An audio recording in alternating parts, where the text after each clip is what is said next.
there's been kind of a unique twist in terms of working with Celia. I don't know if it's something that she would really want to do on a regular basis, but she's kind of served as a point of departure from a legal consulting perspective. And what I mean by that is, as I've pulled together statements, etc., she's kind of taken those and then really helped clean them up and ask questions and try and make things a little clearer and more, some things a little more gracious.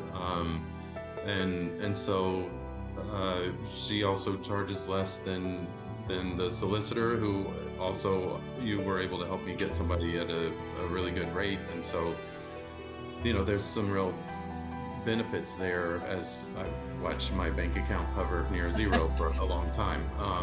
Can I just point it out for anyone who's listening that Celia's ex-family lawyer, and you're right, she's very helpful with dealing with what I call the divorce admin. So a lot of things you can do yourself, but that's still a lot, especially if you've got a job, and it can be overwhelming. So she's able to support that sort of DIY element, which of course saves a lot of money, and she definitely charges a lot less than she did when she was a lawyer. But her having that background really, really helps, I think. But what she loves to do, of course, is the more sort of visioning, coaching. What do you want to do going forwards? And because the two are really important, and you don't want to get stuck in the immediate details, which sometimes you have to. You've got court orders flying around, you have to respond. Then you just need to know. You need to hold that perspective of the future. Could you say a little bit about that? Because I think it's such an important thing, because again, often people who are will come in, not always just the men, sometimes the women too, who just think, right, this is an admin thing and it's a process and we have to get to the other side of it.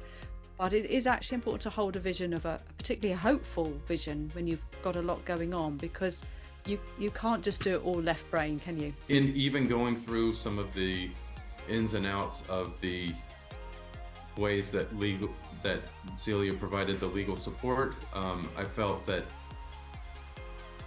probably 10 to 15% of that time was actually a little bit more focused on, help me, her saying, help me understand this situation. Have you thought about this? Have you tried this? And here's some things that sometimes work for others. So there was a little bit of that kind of reflective coaching that was taking place in the background, even though it wasn't the priority of the things that we were working on. I think that's a little bit of who she is as a person, a little bit of what she's able to bring, both from her legal background and also where she is today. And so there was a nice confluence there.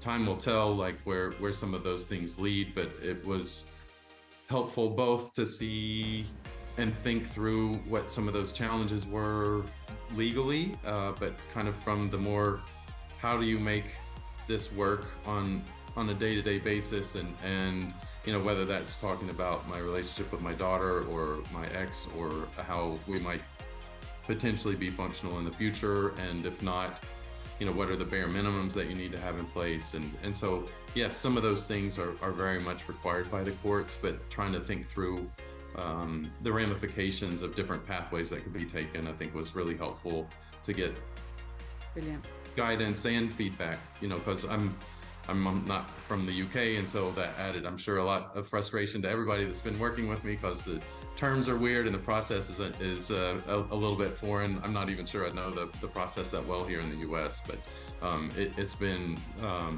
really nice to have somebody that's patient and can help explain, this is what you're looking at, and these are the possible outcomes, and these are the additional considerations that go beyond the initial point of departure that you're probably hyper focused on right now.